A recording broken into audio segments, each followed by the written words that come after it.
আমার 41 নাম্বার সিরিয়ালের গাভী, সর্বোচ্চ আপনার 32 লিটার দুধ হয়। না, এটা মোটামুটি আপনার 5 মাস আপনার 32 লিটার দুধ হবে। যে আগে কোনো জায়গায় যাইতে ইচ্ছে করে যাইতে পারতাম না, কিছু কিনতে চাইলে কিনতে পারতাম না। এখন যেখানে খুশি যেখানে যাইতে পারি, কিনতে পারি।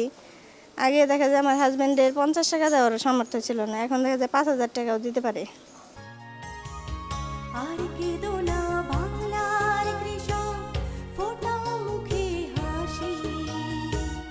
তোমরা দেশের আসল নায়ক বলবে বিশ্ববাসী। আসসালামু আলাইকুম বন্ধুরা, কেমন আছেন? আশা করি সবাই ভালো আছেন। আজকে আমি এসেছি আমাদের গাজীপুর জেলার সিটি কর্পোরেশনের মধ্যে কুনাবাড়ির পাশে নসের মার্কেটে। তো এই নসের মার্কেট এলাকায় কিন্তু অনেক ডেয়ারি খামার গড়ে উঠেছে।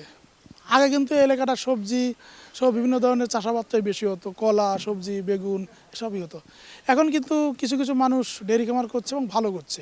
তেমনি আমার পেছনে একটা সুন্দর ডেয়ারি খামার, নাম হচ্ছে শমশের ডেয়ারি খামার। তো বন্ধুরা, আমার সাথে আছে আমাদের আজিম মেহেদি, ওর বাড়িও গাজীপুর, আমার মতন একজন ইউটিউবার।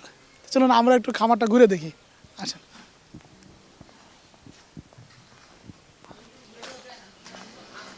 এইটা হচ্ছে স্যার, এখানে গরুগুলো যখন পায়ের সমস্যা হয় তখন স্যার এখানে ছেড়ে দেয় আর কি, পায়ের ট্রিটমেন্টের জন্য। সমস্যা হওয়ার পরে সমস্যা যাতে না হয় সে ব্যবস্থা নেই না। আর এইটাও একই কাজেই ব্যবহার করে। আর এখানে স্যার ভিটামিন ডিও স্যার পায় পর্যাপ্ত। গরুগুলো তো সুন্দর আছে আল্লাহর ইচ্ছা। এইটা স্যার আরেকটা সেট আছে ওই পাশে। এখানে মূলত হাইলাইটেশন গাবিগুলো সবগুলোই স্যার এখানে। বাহ, এই খামারের মধ্যে স্যার এখানে 17-18 কেজি দুধ দেওয়ার নিচে কোনো গাবি নেই, সবগুলো গাবি 17-18 কেজির উপরে দুধ দেয়। বাহ, চমৎকার! এটা তো অনেক বড় গরু নাকি? সামনে পাও তুলে দিয়েছে সেজন্য বড় লাগতেছে। আর সবচেয়ে মজার ব্যাপারটা হচ্ছে এই খামারের মধ্যে 30 কেজির উপরে দুধ দেয় এরকম গরু আছে 6-7টা। বাহ, ঠিক আছে। আর ম্যাক্সিমাম গরু সব 20 কেজির উপরে দুধ দেয়। ওকে। আর আমির ভাই মূলত খামার করতেছে আজকে 10 বছরের বেশি হয়ে গেছে ওনার খামারের বয়স। উনি কিন্তু একটা গাভি থেকে শুরু করছিল। ঠিক আছে, একটা গাভি থেকে শুরু করছে। ওই গাভির ইনকাম যেটা সব করছে তা না, ওইটা থেকেই শুরু করে মূলত আস্তে আস্তে আস্তে আস্তে ধীরে ধীরে খামার বড় করছে। এখন স্যার খাবারের টাইম, খাবার চলতেছে। এখানে দানাদার খাবার দেওয়া হয়েছে এখন। আমার 41 নাম্বার সিরিয়ালের গাভী, সর্বোচ্চ আপনার 32 লিটার দুধ হয়। না, এটা মোটামুটি আপনার 5 মাস আপনার 32 লিটার দুধ হবে। জি জি। না, কেনা গরু। এটা আমার অনেকদিন আগের কেনা আর কি। এটা আমার 11 নাম্বার সিরিয়ালের গাভী। এ দুধ দেয় 27-28 লিটার প্রতিদিন। এটা আমার 78 সিরিয়ালের গাভী। এ দুধ হয় আপনার 26-27 লিটার। হ্যাঁ, গাভী নিগলাম। এটা আমার 58 সিরিয়ালের গাভী। এই দুধ দেয় আপনার 32 লিটার। জি জি, 32। এটা হচ্ছে 26 নাম্বার সিরিয়ালের গাভী আমার। এর দুধ দেয় 27-28 লিটার।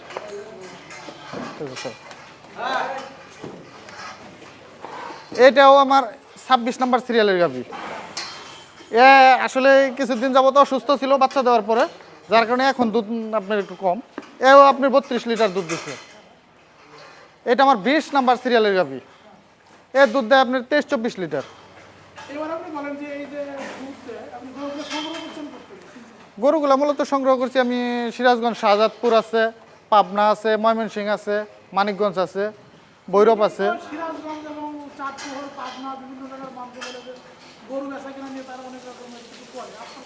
আসলে কি, এটা গরু কিনতে গেলে আপনি চিনতে হবে। আপনি যেখান থেকে আনেন না কেন, যদি আপনি না চিনেন, সেটা আপনি বাইরে থেকে, রাষ্ট্র থেকে আনলেও ঠকতে হবে আপনাকে।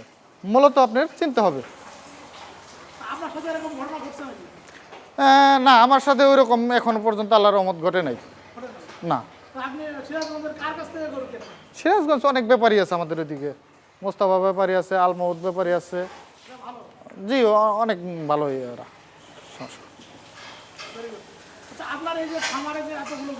জি,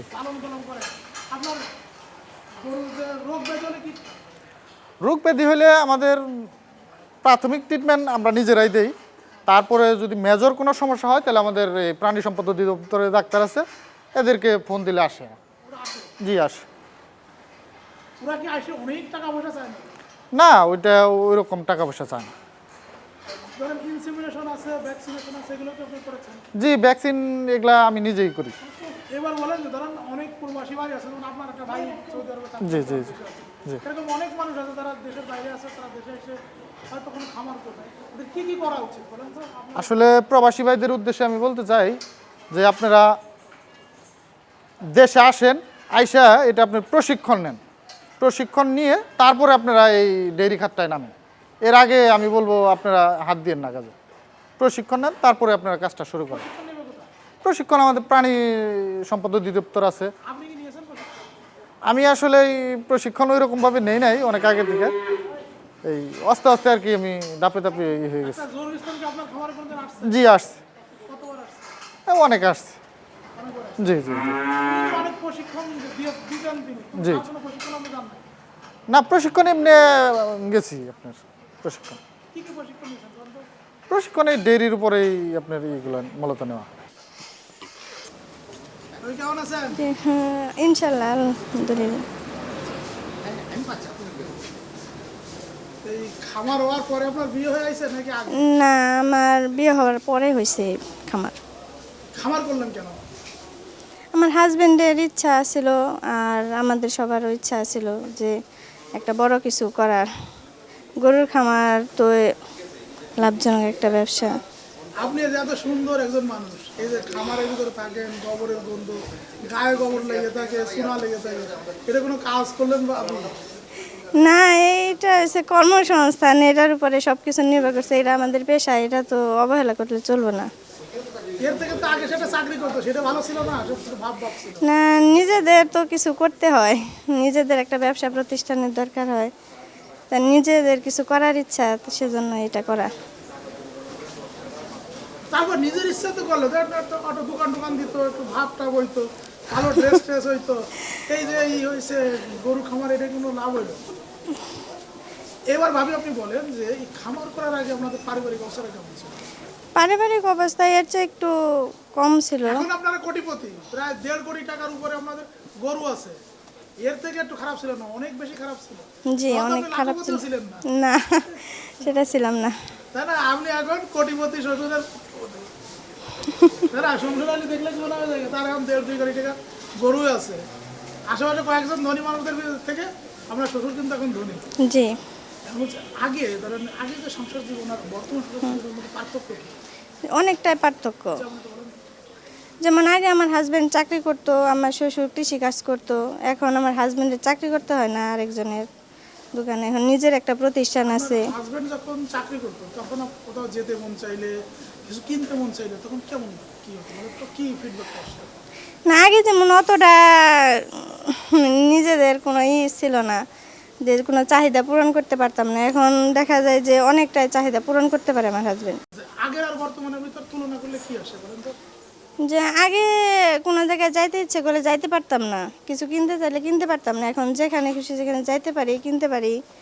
আগে দেখা যায় আমার হাজবেন্ডের 50 টাকা দেওয়ার সামর্থ্য ছিল না, এখন দেখা যায় 5,000 টাকাও দিতে পারে। এলো আমার বাবা। আপনার বাবা জি সংসার আলে, সংসার ডেয়ারি খামারের সংসার। জি জি জি। এই যে আপনার ছেলে যে ডেয়ারি খামার করলো, আপনি তো সারাক্ষণ খামারে থাকেন নাকি ঘুরে ঘুরে বেড়ান? না, আমি সারাক্ষণই থাকি। কি করেন? আমি এই ঘাস খেত আবাদ সাবাদ করে ইনজেকশন করি। ছেলে তো ধরেন কি করে, ছেলেরা যখন বিয়ে শাদী করে, নিজের ছেলে মেয়ে হয়ে যায়, তাদের নামে, ছেলে মেয়ের নামে করে, মার নামে করে। এই প্রথম দেখলাম কোনো ছেলে তার বাবার নামে খামার করেছে, খুব ভালো লাগলো। তা আপনার তো দুটি ছেলে, এই যে আপনাদের বাপ ছেলের মধ্যে সম্পর্কটা একটু বলেন তো, কেমন সম্পর্ক আপনাদের? অনেক সম্পর্ক আপনাদের কথাবার্তার আন্ডারস্ট্যান্ডিং কেমন? ভালো, কেমন ভালো বলেন? খুবই ভালো। যা কই তাই শোনা, কোনো ইয়ে যাবো না, আড্ডায় ফাড্ডায় যাবো না, যা কমে ওইখানেই যাবো, বাহিরে কোনো ই নেই। আপনার কথা মতো ছেলেরা চলে না ছেলেদের কথাই আপনি চলেন? না, আমাদের কথা মতো চলে। হ্যাঁ এখনো পরিবারের কি মাতা আপনি? হ্যাঁ, নাকি তার ছেলেরা হয়ে গেছে বাপ? না, আমার দ্বারা নেই। হ্যাঁ, ছেলে কইছি তুমি ওটা তোমরা বুঝে খাইবা, কোনো ই করন দেবো না। এই যে ডেয়ারি খামার করেছেন, তারা সবাই তো ছেলে চাকরি করবে বা বিদেশে গেলে তা না করে এই যে ডেইরি খামার করেছে, তাই না? এটা আপনার কেমন লাগে? খুব ভালো লাগে। কেন? ভালো লাগে অবশ্য, এলাকার সবাই কয় ভালো, যে না অনেক ভালো তোমরা চলতেছ। আগে যেমন ছেলেরা চাকরি করতো, আমিও বাইরে কর্ম করতাম, এখন ওটা জানো না, নিজেই 7-8টা লোক খাটাতে আল্লাহ তৌফিক দিয়েছে। এই খামারটা নিয়ে আপনার প্ল্যানিংটা কি? শ্বশুর ভাই বলেন। খুব ভালো ছিল। এই খামারটা নিয়ে ভবিষ্যতে কি করতে চান? আরও যদি আল্লাহ পাক তৌফিক দেয় তাহলে আরও উজ্জ্বল করতে পারে। লন্ডন হয়েছে খামারে? লোন কিছু আছে, আরও লোন হবে। করোনার সময় কিভাবে চলতো? আমি বলেন, করোনার সময় আপনাদের খামারটা কিভাবে চলছে? করোনার সময় আসলে আমাদের ডেয়ারি খাতটা একটু কঠিন অবস্থার মধ্যে দিয়ে গেছে আর কি। সরকার এই যে করোনার জন্য প্রণোদনা ঘোষণা করেছে, আপনারা কি পেয়েছেন? জি, এখনও বর্তমান পাই নেই, কিন্তু পাওয়ার আশা আছে আর কি, পাবো। আপনারা কি কোনো লিস্ট করেছেন? জি জি, আমাদের লিস্ট করে নিয়ে গেছি। লিস্টে তখন কি বলেছে? লিস্টে তো বলছে টাকা পয়সা আসবে। আলমগীর হোসেন ভাই, আপনি তো সৌদি আরবে ছিলেন, ইতিমধ্যে একটা বড় খামার করে উঠেছে। এই খামারটা নিয়ে আপনি কিছু বলেন। যে এই খামার সম্বন্ধে কি বলবো, আমার বড় ভাই 2010 সাল থেকে করতেছে। আমি বিগত দিন বিদেশ ছিলাম, এখন চলে আসছি, এখন বড় ভাইয়ের সাথে দেখাশোনা করতেছি। আসলে বিদেশে যে পরিমাণ পরিশ্রম, অতটুকু পরিশ্রম দেশে করলে মোটামুটি ভালোই হয়, বিদেশের তুলনায় অনেক ভালোই হয়। আপনি কত টাকা নিয়ে বিদেশে গিয়েছিলেন আর আপনার ভাই কত টাকা ইনভেস্ট করে ডেইরি খামার করছে বলতে পারবেন আমাকে? আমি যখন বিদেশ যাই তখন আমার খরচ হয়েছিল 4,70,000 টাকার মতো। আর বড় ভাই ব্যবসা শুরু করছে মূলত একটা গাভী থেকে। সাইওয়াল একটা গাভীর দাম জি কত জি টাকা ছিল? জি না, গাভীর দাম কম ছিল। তো আপনি ধরেন বিদেশে যে আপনার কি পরিমাণ টাকা জমছে আর আপনার ভাই এই যে ডেইরি খামার করে তার কি পরিমাণ অ্যাসেট হচ্ছে বলতে পারবেন? যে ডেইরি ফার্মে লাভবান হয়েছে বড় ভাই বেশি। বিদেশে আসলে তো আগের মতো সিচুয়েশন নাই এখন, এখন সব দেশে মোটামুটি দুর্যোগ চলতেছে। ওই তুলনায় বাংলাদেশে আমাদের বড় ভাই ডেইরি ফার্ম করে অনেক লাভবান হয়েছে। না, আপনার খামারে এখন নাও দিস টাইম এখন গরুর দাম আছে ধরেন 50টা গরুর দাম 2 কোটি 1 কোটি, জি জি আর বাকি 74টা ধরেন আর 25 লাখ, তার মানে 1 কোটি 25 লাখ টাকার অ্যাসেট আপনার ওই ডেইরি খামারে আছে। জি। আপনি কি এতদিন চাকরি করে কত টাকা asset করেছেন? না, এত টাকা তো কামানো সম্ভব না আসলে, এত টাকা কামানো সম্ভব না। দেখা যায় যে আপনি তো আপনার ভাইকে ধরুন বাড়িতে থেকে কাজ করছে, হয়তো অত কষ্ট পরিশ্রম করতে হয়েছে। জি আপনি তো সৌদি আরবে যে অনেক কঠোর পরিশ্রম করতে হয়েছে অনেক সময়। জি অনেক পরিশ্রম করতে হয়েছে। সৌদি আরবের কোন এলাকায় থাকতেন? আমি থাকতাম আভাতে, সৌদি আরব আভাতে, মাজগির শহর একটা নাম, ওই জায়গায় ছিলাম। কিসের কাজ করতেন? আমি ওই জায়গায় কাজ করতাম ইলেকট্রিশিয়ানের। জি জি। কয় ঘন্টা ডিউটি করতে হতো? এখানে যাইতাম 8টার দিকে, যাইতাম 5টার দিকে, কাজ শেষ হয়ে যেত। ওভার টাইম ছিল, মাঝে মধ্যে ওভার টাইম করা যেত। আচ্ছা, আপনারা সৌদি আরবে ধরেন যে কাজ করছিল, কাজের বাইরে আপনারা যে সময়টা কাটাতেন, তখন আপনারা কি বাংলাদেশের টেলিভিশন, ইউটিউব, ফেসবুক এগুলো দেখতেন না? জি জি, এগুলো দেখতাম। তখন কি দেখতেন বলেন তো? দেখতাম বাংলাদেশের বিভিন্ন অনুষ্ঠান দেখতাম, তারপরে ইউটিউবে দেখলে এই যে অনেক ডেইরি ফার্মের এগুলা অনুষ্ঠান দেখতাম। ওগুলো দেখে কি আপনারা কিছু শিখতে পারছেন নাকি এমনি খালি এন্টারটেইনমেন্ট? না, শিখতে পারছি অনেক কিছু। যেমন এই যে গরু ডেইরি ফার্মে কীভাবে গরু লালন পালন করে এগুলা দেখতাম, এগুলা দেখে কিছুটা শিখছি। আইসা বড় ভাইয়ের সাথে দেখাশোনা করতেছি। এই খামারটা নিয়ে ধরেন আপনি এতদিন তো আমরা বড় ভাই একা কাজ করছেন, জি জি এখন আপনার সাথে যুক্ত হয়েছে। জি জি। এই খামারটা নিয়ে আপনাদের প্ল্যানিং কি? প্ল্যানিং আছে, অনেক বড় স্বপ্ন আছে। আল্লাহ পাক যদি এখন তৌফিক দেয়, দেখা যাক এটা থেকে আরও কিছু করতে পারি কিনা দুই ভাই মিলে।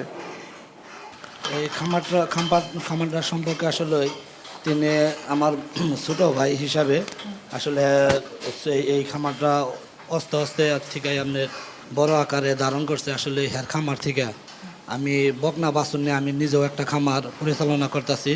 আসলে খামার হিসাবে সফলতা অর্জন করেছে। আমরা দোয়া করি জানি হ্যাঁ আরও ভালোভাবে খামার করতে পারে, এটা আমাদের প্রত্যাশা।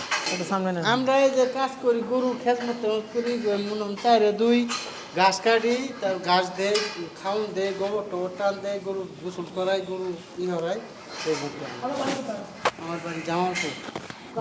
এখানে কি সবসময় থাকেন নাকি কি করেন? না, সবসময় মনে 2 মাস 3 মাস পর পর ছুটি চাই, আবার আসি। বেতন পান কেমন? বেতন দেওয়া 14 টাকা লাগতো। সেটা থেকে আপনার সংসার চলে নাকি চলে না? হ্যাঁ, সবাই চলে। আপনারা এখন কতজন আছেন এখানে? আমরা এখন বর্তমানে 7 জন আছি। বন্ধুরা, আমাদের আজিম ভাই কিছু কথা বললেন, খামার মালিক শমশের সাহেব তিনি কিছু কথা বললেন, তার 2 ছেলে আমির হোসেন এবং আলমগীর হোসেন তারা কথা বললেন, পাশাপাশি স্থানীয় লোকজনরাও কিন্তু কিছু কথা বললেন। সব কিছু মিলে আপনাদের আমি একটা কথাই বলবো, আপনারা যারা দেশে আছেন তারা এবং দেশের বাইরে আছেন, বিশেষ করে প্রবাসী যারা আছেন তাদের কাছে একটাই অনুরোধ, আপনারা দেশে এসে যদি এ ধরনের ডেয়ারি খামার গড়ে তুলতে চান, আপনি আপনার উপজেলায় যাবেন, উপজেলা প্রাণী সম্পদ দপ্তরে এই 2021 সালে প্রতিটা উপজেলাতে কিন্তু অনেকগুলো প্রশিক্ষণ আছে। আসলে ডেইরি খামার করার উদ্দেশ্য হলো নিজে প্রথমত হচ্ছে নিজে স্বাবলম্বী হওয়া। এরপরে ডেইরি দিয়ে দেখা যায় যে আমাদের আশেপাশে যত লোক আছে এদের দুধের চাহিদা মেটানো, পাশাপাশি দুধ দিয়ে আপনার অনেক কাজে আসে, যেমন দই মিষ্টি। আমাদের মোট কথা পুষ্টির যে চাহিদা সব ডেইরি খাত থেকে আপনার পূরণ হয়। জাস্ট এই কারণে ডেইরিতে আসা। ডেইরি করার আগে আমি চাকরি করতাম, চাকরি করছি আমি মুদি দোকানে, যে আমার চাচার হোলসেলার দোকান আছে ওখানে আমি জব করছি আর কি। তারপরে বিয়ে শাদী করা হলো, বিয়ে শাদীর পরে চিন্তা ভাবনা করলাম যে নিজের কিছু করতে হবে, ওখান থেকে আর কি শুরু। আপনার এই 2010 সালে একটা গরু দিয়ে আমি শুরু করছি। ওইটা আপনার শাহিওয়াল জাতের গাভী ছিল। প্রথমত দুধ দিত আপনার 13-14 লিটার। তারপরে আস্তে আস্তে আপনার দুধের চাহিদা অনুযায়ী আমি দেখা যায় ইনভেস্ট শুরু করলাম আর কি। এই এখন আর কি আমার এই পজিশন মোটামুটি। না, এটা যেহেতু কর্মসংস্থান, এটার উপরে সব কিছু নির্ভর করছে, সেজন্য বিরক্ত লাগে নাই। এটা আমাদের পেশা। সব বিষয়ে টুকিটাকি, যেমন দুধের বিষয়ে, দেখাশোনার বিষয়ে, সব বিষয়ে একটু হেল্প করি। জি, সব বিষয়ে। খাবার